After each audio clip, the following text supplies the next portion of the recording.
Obrigado, Matheus. Uma pena que o tempo é curto, né? A gente também teve dificuldades técnicas que nos prejudicaram um pouco na nossa organização, mas eu acho que valeu muito a pena assim, tu trazer essas linhas gerais da tua pesquisa que desenham assim, esse pano de fundo que é da gente pensar o jogo para além desse binarismo, se ele serve para algo, se ele é perigoso, se ele deixa as crianças mais violentas, e passar a entender o jogo como um fenômeno complexo, né, que está em disputa, né, e que é pode ser um espaço de múltiplas aprendizagens, né, e agora a gente vai escutar, então, o Iacan, que é professor na Federal Fluminense, né, um amigo também, um grande amigo de longa data, e que tem feito, então, uma pesquisa muito interessante sobre um jogo específico, o jogo que jogamos agora antes dessa mesa, na sua relação com a clínica, né? Então, tudo contigo, Iacan. Gente, me ouvem? Escutam? Legal. Então, quero agradecer muito o convite do Rodrigo, né, colega e amigo, né, colega de trabalho e amigo querido. Agradecer a exposição do Matheus e principalmente agradecer a Bienal do Jogo, né, por essa oportunidade. Eu vou falar um pouco de algumas afiliações, né, ou algumas alianças melhor institucionais que eu me localizo, porque eu acho que isso diz respeito à pesquisa que eu quero apresentar aqui, né, e que apresentar essa pesquisa é uma tarefa muito difícil nesse pouco tempo, né? Isso vai ficar muito evidente na minha fala, inclusive entendo acho que pela insuficiência dela, né? Essa apresentação é uma dobradinha, na verdade, com meu colega e amigo, né? Amigo querido Crio, né? Que é meu colega de departamento no departamento de psicologia do Instituto de Humanidades e Saúde na Federal Fluminense, e é meu colega também no grupo Enativos, né? É o grupo Enativos, Conhecimento e Cuidado, então é um grupo de pesquisa que trabalha no que a gente pode chamar de uma perspectiva enativa. Né? Essa pesquisa que eu vou apresentar para vocês, ela é uma pesquisa do grupo Enativos, né? E o grupo Enativos é um grupo muito curioso, porque ele passa por vários tipos de pesquisa, né? Ele já passou por pesquisas laboratoriais, experimentais, né? Dos estudos da cognição, com a pesquisa memória, né? Nos últimos anos, ele ficou por cerca de 10, 12 anos, né? Pesquisando o campo da saúde coletiva brasileira, né? Principalmente o campo da gestão autônoma da medicação, onde a gente desenvolveu aí uma série de dispositivos de pesquisa, né? Utilizando a tecnologia do apoio institucional, né? E adentramos muito no campo da saúde mental e no campo da saúde coletiva, né? E também, né, aliado a isso, esse grupo é um grupo aliado à perspectiva cartográfica, né? É um grupo que escreveu e formulou muito material, né, sobre as pistas do método cartográfico, né? Um grupo que está muito junto disso. Então, também é um grupo que se localiza aí nos estudos da cognição, se localiza aí no campo da saúde coletiva, né? E se localiza numa certa perspectiva, numa certa abordagem transdisciplinar da clínica, né? Na psicologia. Bom, essa é uma filiação ali com a universidade, com a pesquisa, né? Mas eu também faço parte do EndLab. O EndLab é, digamos, a instituição, né? Um talento sobre o modo operativo End, né? Que eu vou apresentar agora, né? Então, eu acho que esse convite vem um pouco de algumas trocas, né, que a gente fez, que eu fiz com o grupo de pesquisa do Rodrigo, algumas conversas falando, né, do EndLab, e nos últimos tempos a gente vem juntando, né, nesse projeto de pesquisa, todas essas alianças institucionais, né, EndLab, a Universidade Federal Fluminense, ali o grupo é Nativos, né, do qual a gente faz parte. E a gente não para, né, embora isso para mim, né, essas instituições, ou melhor, esses espaços, né, eles se apresentavam começaram a se apresentar de alguma maneira paralelos para mim, né, eu fui cada vez mais notando a sintonia entre eles, né. O que é a nossa pesquisa, né, gente? A nossa pesquisa, né, que eu e o Christian tocamos, ela é uma pesquisa, né, sobre a dimensão de cuidado do modo operativo End, né, da prática do modo operativo End. Eu não sei quem de vocês assistiu aqui à oficina anterior, não tem como saber, né? Imagino que tem gente que não. Eu vou ter que fazer essa tarefa que é da ordem do inenarrável, assim, né, do impossível, que é apresentar o que é o modo operativo End em cerca de 5 minutos. Né? Então, vocês não vão ter uma ideia total. E eu acho que não ter uma ideia total, né, do modo operativo End, ele já informa, né, o que vai sendo o modo operativo End, né? O modo operativo End, ele é de repente dizer que ele é um sistema aberto, né?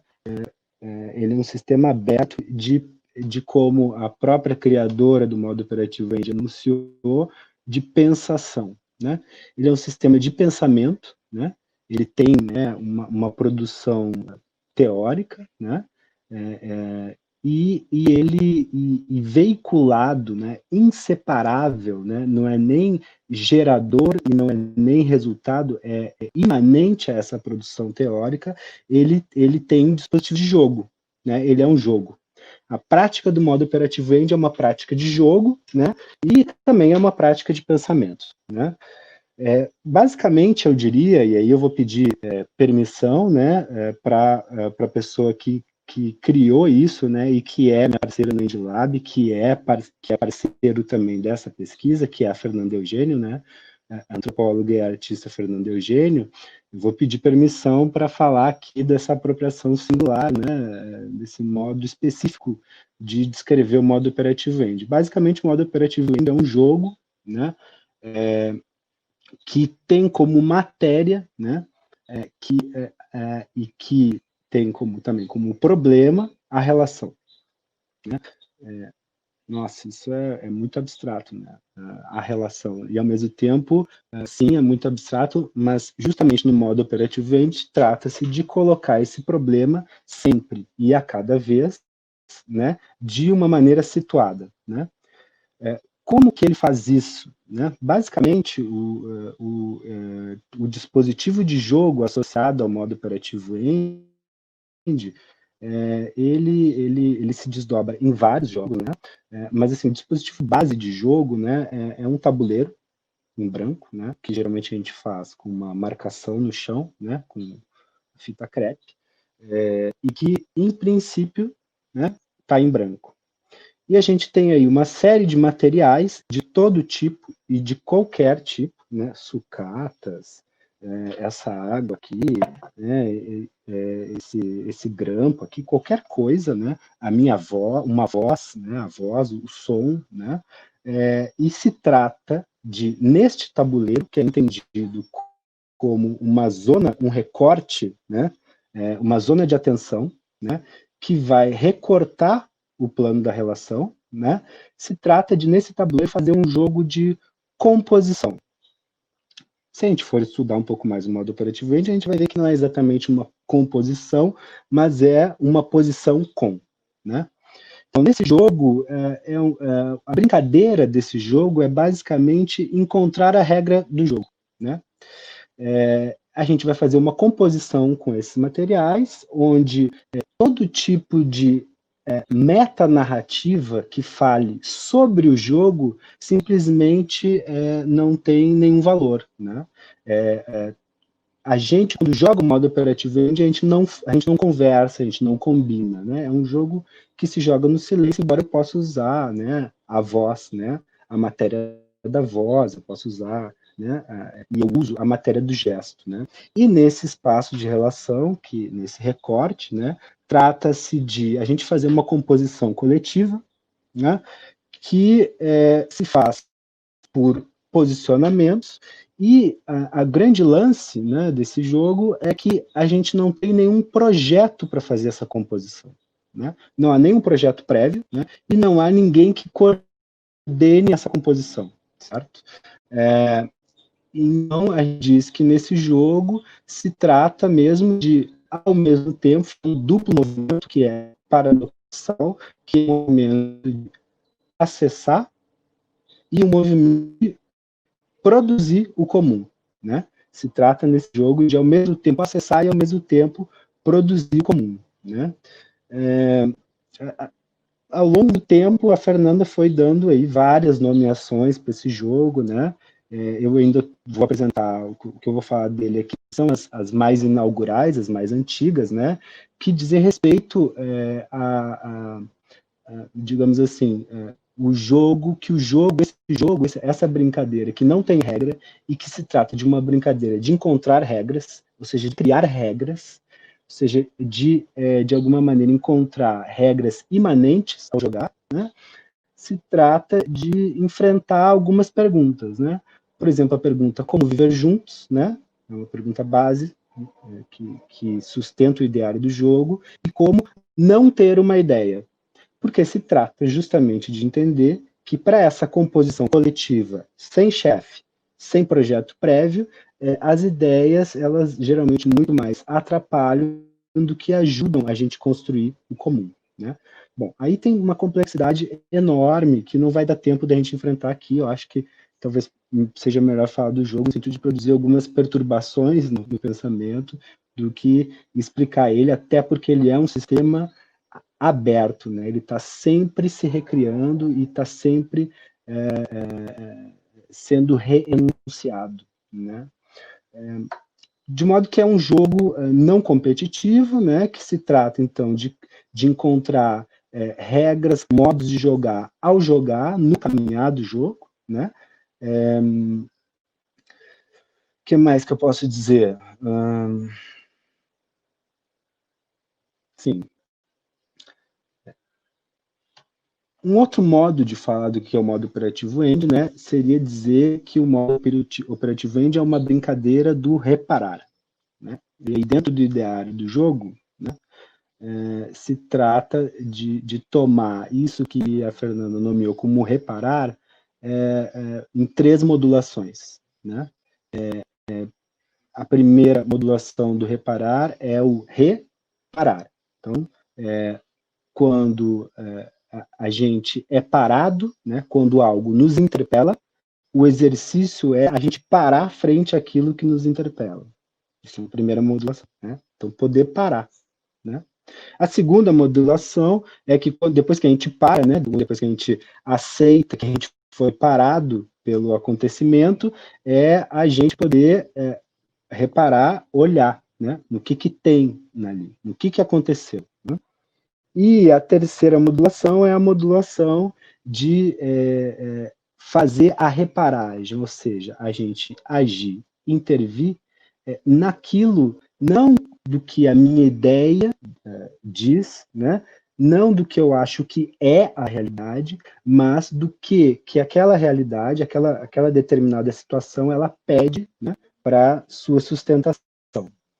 Bom, tem toda uma discussão aí dentro do modo operativo end, mas que eu acho que daria para a gente extrair mais um ponto para tentar explicar ele, né? Que é essa própria ideia que está contida na sigla end, né? Mas que, traduzindo para o português, fala do conectivo e, né? E que se trata, então, justamente de uma certa de um certo posicionamento frente à realidade que escape da lógica moderna do né? de que há uma verdade, de que as coisas são assim, né? De que homem é homem, mulher é mulher, né? Todo esse regime, esse modo de abordar o real, né? Que se constituiu, que se consolidou na modernidade, que trabalha com esse sentido do né? Então, no modo operativo end, tem uma aposta no né? Tem uma aposta num certo tipo de conexão que é mais multiplicativa, né? Bom, a gente, quando a gente conheceu o modo operativo end em 2013, isso foi na UF, foi no programa, eu fazia doutorado na UF, né? Foi no programa de estudos da subjetividade, né? A gente tomou um choque muito grande quando a gente olhou o modo operativo end, né? Porque, de alguma maneira, aquele jogo, né, que foi criado ali por uma antropóloga, né, que estava em diálogo ali com o campo da dança, né, com o campo da performance, né, aquele jogo, de alguma maneira, ele falava muito, né, de uma certa ética que a gente também queria afirmar, e que a gente também queria construir, né? Que, assim, resumindo muito, daria para dizer, né, que seria uma certa perspectiva de que a realidade se produz a partir de um primado da relação, o que nos liga a isso que a gente chama de abordagem nativa, né? Ou seja, na abordagem nativa, por exemplo, né, a relação de produção de conhecimento não é a que a gente entende geralmente, né, hegemonicamente na sociedade moderna ocidental, né, de que eu tenho um objeto, né, por exemplo, na psicologia eu tenho um sujeito, ali na clínica eu tenho um sujeito, e aí eu tenho um sujeito que ele é alguma coisa, e eu vou lá e vou conhecer, vou desvelar esse sujeito, né? Na abordagem nativa, não. Na abordagem nativa, o plano da relação, ele é primeiro, né, em relação aos termos que se produzem. Ou seja, sujeito que conhece e objeto a ser conhecido, eles emergem num plano de relação, e não o contrário, né? Ou seja, a relação é primeira. Então, tinha ali no modo operativo uma série de encontros e convergências, né, com a perspectiva que a gente trabalhava, tanto na produção de conhecimento, quanto na produção de cuidado, né? Bom, eu já devo ter falado bastante, assim, eu acho que não vou me desdobrar mais muito, talvez eu deixar isso para as perguntas, né, e vou, então, indo em direção à nossa pesquisa. A partir desse encontro, em 2013, né, eu começo a frequentar as práticas do modo operativo end, começo a me aproximar do EndLab, né, e venho, né, e a gente vem falando, vem chamando a atenção de que, olha, isso, né, nessa conversa com o EndLab, diz que, olha, esse jogo, ele tem efeitos na subjetividade, né, ele produz efeitos na subjetividade, né, e, de alguma maneira, a nossa aposta, o nosso entendimento é que ele produzir efeitos de cuidado, né? E aí, entendendo o cuidado como uma prática muito ampla, né? De maneira nenhuma prática de um especialista, né? Mas uma prática muito ampla que se trata basicamente, né? De criar condições de sustentabilidade e, ao mesmo tempo, de criação. Né? O cuidado, então, ele não tem um sentido de, opa, cuidado, né? ou de mantenimento de um certo estado de coisas, mas de criação, de reinvenção, né? De atualização, digamos assim. De atualização com o quê? Né? Com o que acontece, com o acontecimento.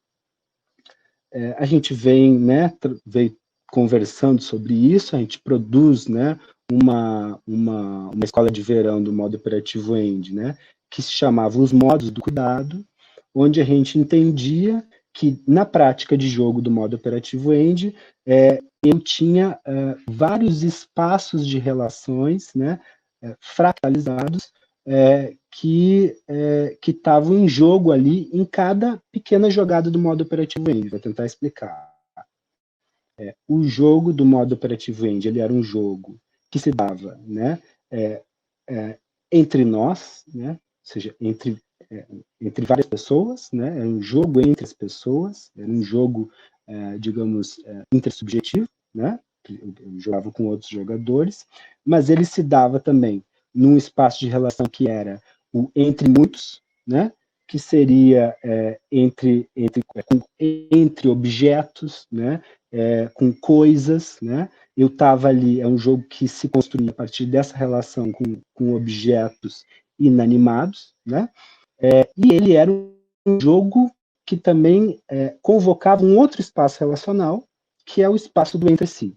E isso convocava muito fortemente, né, uma certa psicologia que tem uma concepção de subjetividade que entende que a subjetividade ela é menos da ordem de um substantivo, de uma coisa, e muito mais da ordem de um processo.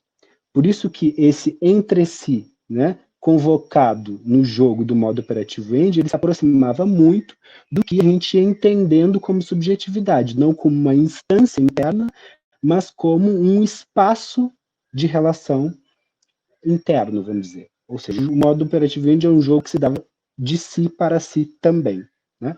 E cada gesto nosso, na verdade, está implicado esse outro espaço de jogo, que é o espaço do si para si. Bom, depois dessa explicação muito doida, né, que eu posso contar para vocês? A gente se interessou, né, foi se interessando cada vez mais, e pela nossa própria prática, né, do modo operativo, a gente entendeu, isso tem um potencial para a clínica, né, isso tem um potencial para a produção do cuidado. E aí a gente começou, né, então vamos fazer uma pesquisa empírica disso. Já deu meu tempo, Rodrigo? Você apareceu aí? Já? Uhum. Então vou só explicar o dispositivo e vou passar para o Christian.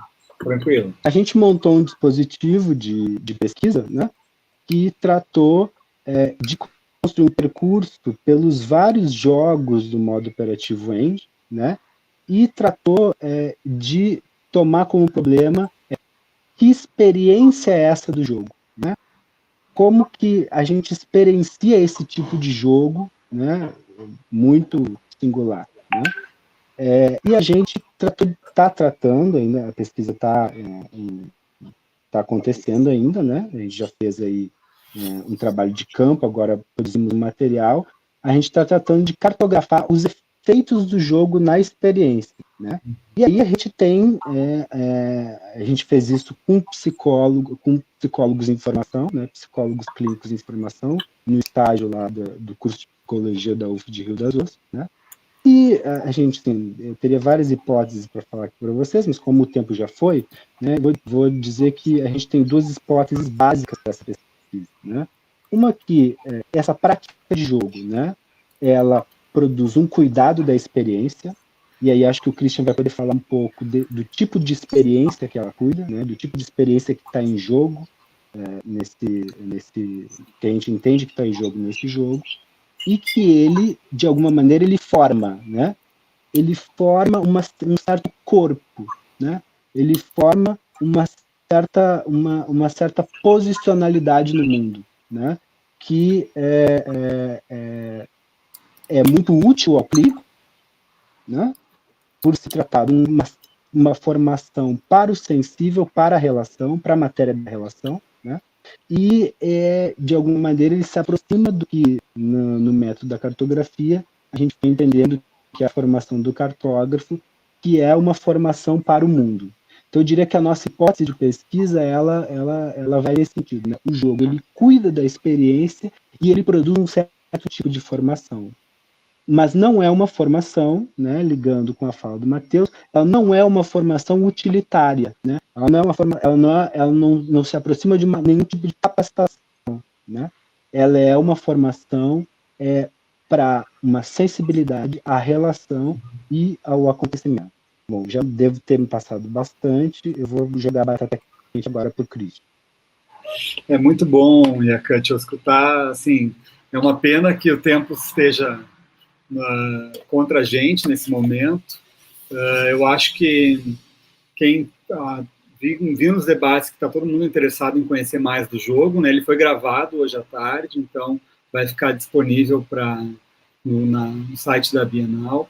E eu acho que tem uma linha de continuidade aí entre o que o Matheus apresenta como uma complexificação do desejo no que nos move para a relação de jogar, para uma outra dimensão que é o do possível aprender a jogar, né?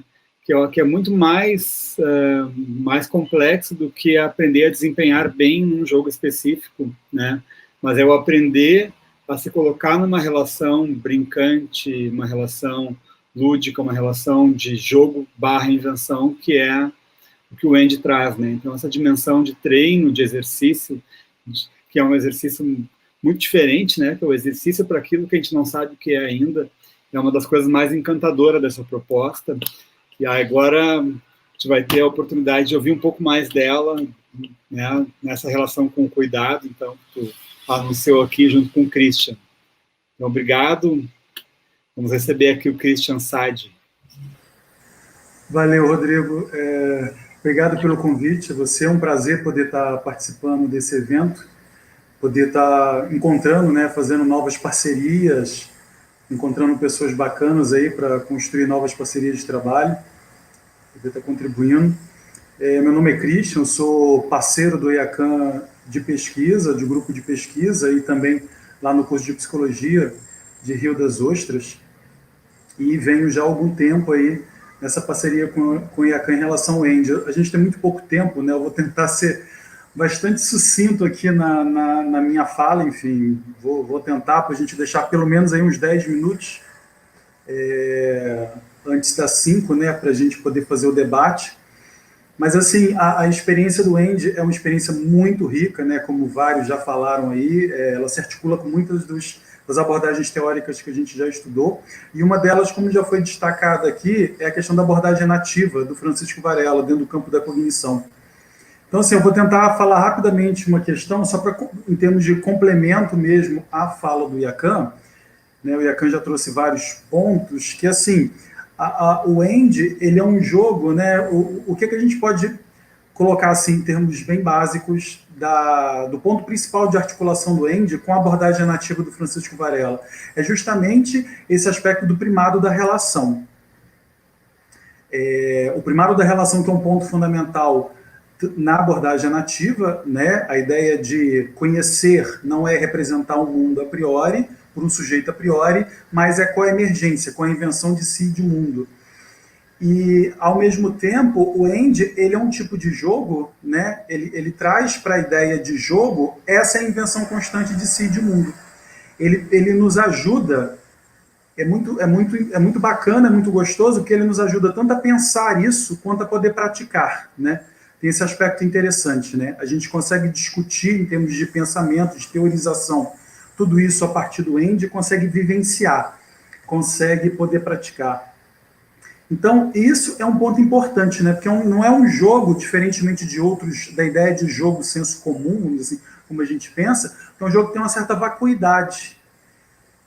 Usando um termo budista, vamos dizer assim, né? Essa ideia da vacuidade é muito rica, né? Porque ele não é um jogo que é marcado por regras absolutas ou regras transcendentes, né? Porque, até para marcar um pouco essa ideia do primado da relação, em relação ao Andy também, se eu penso num jogo que tem regras absolutas e a priori, essas regras, elas predefinem os jogadores. Elas predefinem aquilo que, as habilidades, as ações, aquilo que se espera no jogo, né? E aí você vai poder, inclusive, hierarquicamente estabelecer um jogador mais habilidoso ou menos habilidoso e tal. Então, é um jogo onde o jogar, ele se faz em ato, no próprio encontro, né? Então, o primado da relação depende muito dessa coisa do encontro, né? É no encontro com esse outro, e um outro que pode ser tanto um outro jogador, outra jogada, a própria tralha, é nesses encontros que as jogadas e o jogador vão se inventando, vão se definindo, né?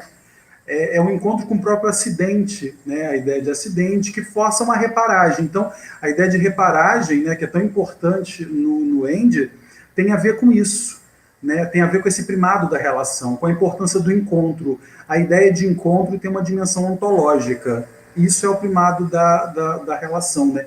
Então, é no encontro com um acidente, com uma determinada jogada, com algo imprevisto, com algo que nos surpreende durante o jogo, que eu sou convocado a reparar.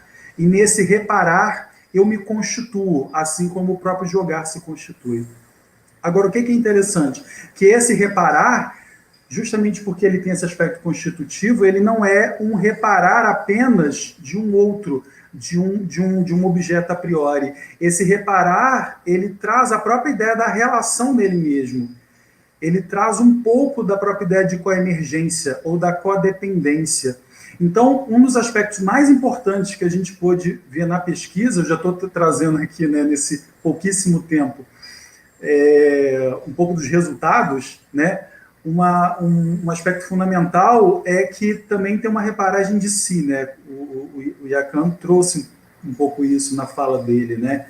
A gente poder ver como que na fala dos jogadores, ao falar da sua experiência, né? A ideia de experiência também está diretamente ligada a essa questão do primado da relação, porque a experiência é a relação, conceitualmente. Enfim, então quando o jogador ele vai falar da experiência do jogo, a experiência ela traz essa dimensão relacional, de si, de mundo, de mim e do outro. Então é muito interessante como é que os jogadores trazem essa dimensão deles mesmos em relação ao jogo. A gente até construiu uma categoria para falar disso, que é a categoria de reflexividade, assim, né? Uma certa dobra sobre si, uma certa relação consigo, um certo olhar para si mesmo, né? Que isso comparece. Só para citar, um pouco assim, né? Ao falar da experiência do jogo, a gente ouve relatos que trazem um pouco essa questão, como eu me sinto, como eu sinto o meu corpo, como eu me percebo ao jogar, né? Então a gente tem muitas falas dos jogadores, né, nesse relato da experiência, quando eles falam assim, como eu me vejo nas jogadas, as jogadas têm um pouquinho de mim, eu me percebo, eu percebo que eu me esforço para estar ali, eu percebo o meu cansaço, as minhas frustrações e como que essas influenciam no jogo. A gente pode até dizer de uma certa forma como que nesse relato da experiência, nessas falas sobre a experiência do jogo, né, que era o nosso objeto na pesquisa, a experiência do jogo, a gente consegue perceber ali nos relatos como que as jogadas, elas são inseparáveis dessa corporeidade, dessa maneira como cada um se sente. Então isso é um aspecto importante, isso já aponta para a ideia de coemergência, de codependência da abordagem nativa, né? A jogada, ela é inseparável de mim mesmo, de como eu me sinto, dessa minha emoção, dessa minha frustração, né, de como eu me percebo. E isso toca, inclusive, num ponto, porque eu estou aqui, vou tentar terminar em 2 minutos, que é a própria ideia de regra imanente ou regra emergente, né? A regra não é uma regra a priori no end, não é uma regra transcendente. Ela é uma regra emergente ou imanente, por quê? Porque ela é uma regra inventada no próprio jogar, durante o próprio jogo, na concretude do jogo, nesse plano relacional, nesse plano dos encontros. A regra vai o tempo todo se reinventando. E a própria regra se reinventa junto com uma reinvenção desse próprio jogador, da sua ação, né? O jogador ele se surpreende com ele mesmo durante o próprio jogar. Então, a regra ela é inseparável dessa coemergência de si e de mundo. Por isso que a gente fala de uma regra imanente ou de uma regra coemergente. Eu não tenho como pensar a regra fora desse plano relacional, em termos muito simples. E aí, só para fechar minha fala, já que o tempo está muito curto, para trazer um pouco essa questão do cuidado, né? Então, assim, em cima disso que eu estou falando, onde é que entra aí essa questão do cuidado? Tem um conceito do Varela, que é um conceito importante dentro da abordagem nativa, que é a ideia de autonomia. A noção de cuidado está diretamente ligada aí a essa ideia de autonomia, tal como ela é pensada dentro da abordagem nativa. Por quê? Na medida em que esse jogador ele se experimenta, ele se vivencia junto com o próprio jogo, durante o jogar, ele se vê numa situação, né, e o jogo ele não tem essa regra absoluta, né? Então, assim, como eu vou jogar, como eu vou me portar durante o jogo, não é algo que está completamente pré-definido, pré-estabelecido. O jogador ele se vê convocado a uma reparagem, ele se vê convocado a essa criação. e uma criação que o implica diretamente, né? Uma criação de si. Então, nessa reparagem da experiência do jogo é onde entra essa questão do cuidado e de um exercício da autonomia, onde muitas vezes os jogadores, e a gente obteve relatos desse tipo na pesquisa, como que os jogadores, muitas vezes, para lidar com a sua frustração, né? Então, às vezes, dependendo do momento do jogo, a pessoa se sentia frustrada, se sentia cansada, tinha aquela experiência de saturação, aí ele fala, pô, acabou o jogo, mas como é que eu vou desistir? Não vou desistir, dá para salvar o jogo. Então, assim, o jogador, muitas vezes, ele se vê ali numa situação onde ele tem que lidar com a sua experiência, e a maneira como ele vai lidar, o modo como ele vai lidar com essa sua experiência, entre aspas, que é a experiência do jogo, a experiência tal como ela está sendo produzida ali durante o próprio jogar, é um modo de cuidar dessa experiência, né? Então, assim, o próprio exercício da autonomia, e autonomia nesse sentido aí da possibilidade de reinventar, de criar mesmo o jogo, de criar a si o mundo, ela implica, né, o jogador ou os jogadores de uma maneira muito direta. E nesse estar implicado é que a gente percebe como que as jogadas, ela frequentemente ela tem um sentido ético. Um sentido ético nas jogadas. Ético nesse sentido, que é um modo de lidar com nessa relação consigo, nessa relação com o outro, nessa relação com o jogo, né? Então, um cuidado do jogo enquanto um cuidado da experiência, que isso aponta para essa própria dimensão ética do jogo, um exercício de autonomia. Enfim, acho que eu falei talvez muito rapidamente, mas para ter 5 minutos aí de debate, gente. Enfim, muito obrigado, espero que essa seja uma primeira conversa de outras oportunidades que eu acho, enfim, eu espero que a gente possa construir aí mais parcerias e trocar mais. Obrigado. Obrigado, Christian. Também espero que tenhamos muitas outras oportunidades. Eu vou trazer aqui, assim, não tivemos pergunta no chat, deixa eu ver aqui se eu confirmar. Pergunta aqui, Valquíria Passos. É uma obra coletiva? O Modo End é uma obra coletiva, gente? Certamente. Sim, diria que sim. Diria não, sim. Mesmo quando se joga individualmente, isso que é o louco. Porque tem um jogo que tu joga sozinho, né? Entre aspas. Onde a gente diz dentro do ideário do End, né? Diz que é a ativação dos múltiplos, né? Mas é de alguma maneira um dispositivo que demonstra, né, que não existe, que somos um coletivo, mesmo quando pensados, delimitados enquanto indivíduos, somos já um coletivo, né? Inseparáveis do nosso espaço, inseparáveis dos objetos que usamos, né? É sempre uma obra coletiva. Diga, Christian.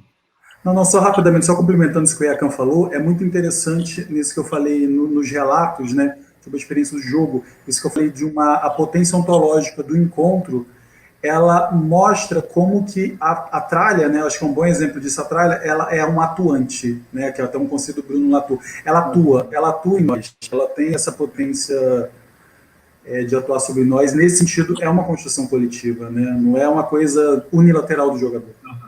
A Valquíria, o primário da relação fala disso. Ela diz que lembra o psicodrama. Eu estou com um delay aqui. Mas eu ia dizer o seguinte, talvez, eu acho que minha intuição, minha sensação é de que o modo Einstein, tendo jogado hoje, né, tem mais a ver com esquizodrama, né, no sentido de tentar desconstruir alguns pré-roteiros que o psicodrama não costuma abrir mão, né? Então, o esquizodrama, nessa proposta de trabalhar com a dramatização num inconsciente mais maquínico, né? Sem porque toda né, a narrativa, todo o drama, em geral, ele já está cheio de conteúdo, né? Antes de começar a encenação. E os psicodramas têm muito conteúdo prévio, né? E aí eu acho que o esquizodrama se aproxima mais, não sei se vocês concordam com isso. Acho que sim. Absolutamente, né? É de uma maneira um exercício de diminuir a influência da representação, né, na nossa experiência.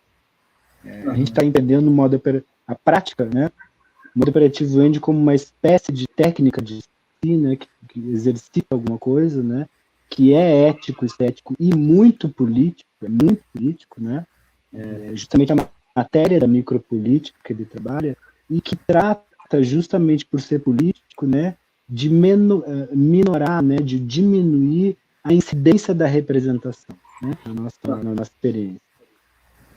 Bom, eu vou fazer uma pergunta, então, tentando linkar com uma colocação que a Letícia... Oi, Letícia, que bom não te ver, mas saber que tu estás aí. A Letícia é a nossa colega de pesquisa, ela faz parte da nossa pesquisa também. Exato. Minha contemporânea na pós-graduação na UFS. Legal. Então, eu estava lendo esses tempos, a Letícia pergunta do papel do cuidador, né? E aí eu quero fazer uma colocação que também me ocorreu. Estava lendo, hoje depois de jogar, no modo End, durante, me lembrei muito do texto do Freire de Paolo, quando eles descrevem, não sei se vocês já leram, né, sobre a célula-sociedade, né? Quando eles descrevem que o gesto da criança que faz assim para a mãe, ou dá a mão, para a mãe e para o pai, e aí a mãe e o pai seguram, né? Ele diz, bom, não havia esse movimento de dar as mãos na criança e não havia na mãe, no cuidador, ele só existe depois que as mãos se tocam, né? Ali se criou um sentido para aquele gesto, que é um sentido que não estava dado de antemão, né? E aí, eu, sendo pai, tendo uma criança de 5 anos, e já tendo muita experiência de brincar com ela, às vezes eu percebia que assim, tem momentos em que minha filha, Isabela, queria muito determinar as regras do jogo. E o jogo era ficar falando as regras do jogo de tal maneira que a gente não jogava, porque ela estava sempre no movimento de dizer o que deveríamos fazer. E aí eu fiquei pensando nisso, assim, o quanto que pensar exige não estarmos muito ansiosos, né? Termos confiança no setting, ter confiança na direção, para a gente entrar, para a gente construir essa regra junto, né? Porque é difícil sair quando a gente quer funcionar pela representação, funcionar pelo jogo, pelas regras já instauradas, é mais tranquilo, né? É menos ansiogênico. Achei boa a pergunta que a Letícia fez, né? Essa questão do cuidador é uma questão bacana, eu não tenho muita clareza disso, assim, é uma boa questão para a gente pensar. Eu fiquei só pensando na pergunta que ela fez. Podemos dizer que o jogo cuida das relações? Eu pensei, isso não é meio circular, assim, sei lá, em que medida as relações também não cuidam do jogo ou da experiência do jogo. Então, assim, ficou uma coisa meio circular para mim, mas é uma boa questão.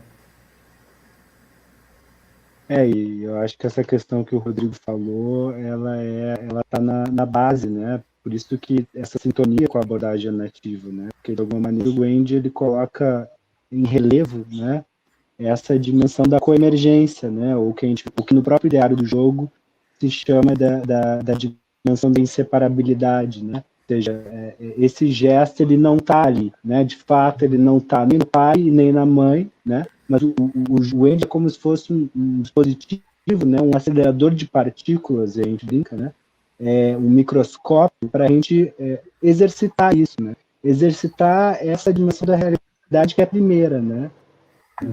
Logo, isso traz essa questão do cuidador que a gente está enfrentando lá, né? Por isso que a Letícia traz ela também, né? Que lugar do cuidador, né? Mas que especialista, né? Há um especialista, a Fernanda sempre brinca com isso. Eu não sou especialista no modo operativo End, porque não há como ser. O modo operativo End, ele só existe quando ele vai acontecendo, né? Então, eu acho que o lugar do cuidador, né, é, no máximo, alguém que pode tentar criar condições de possibilidade para que a relação entre em relevo, né, ganhe relevância, né? Bom, gente, também teria vontade de continuar essa conversa, mas a gente, infelizmente, tem cumprir o horário, pessoal, nossas tradutoras, né, tradutor do Incluir precisam sair, e é muito bom tê-los aqui, é muito importante, né, que bom que a gente pode ter esse acompanhamento. Quero agradecer muito a vocês, Matheus e a Christian, espero que a gente tenha outras oportunidades de manter essa conversa funcionando, vamos cuidar desse jogo aí. Certamente, que bom. Continuemos jogando. Só preciso dar um salve pro coletivo, né, desculpe que eu coletiva, a Roberta acabou de falar, tá desde o início, tem muita gente envolvida nessa pesquisa, né? Aluno de graduação, gente que não tem nada a ver com a universidade, então todos convidados aí, é só pegar o nosso contato, que imagino que tem ali no site da Bienal, e ali deve ter também o site do END, né? Onde as pessoas podem procurar saber mais sobre a tarde. Eu agradeço muito o espaço e a vontade da gente continuar mais muito tempo, fazer mais pontes com que a apresentação que o Matheus trouxe, né? Mas foi muito bom, gente. Desculpe ter passado um pouco do tempo, né? Faremos isso com certeza. Então tá bom, obrigado, gente. Muito obrigado. Muito obrigado também. Valeu. Um abraço. Um abração, valeu.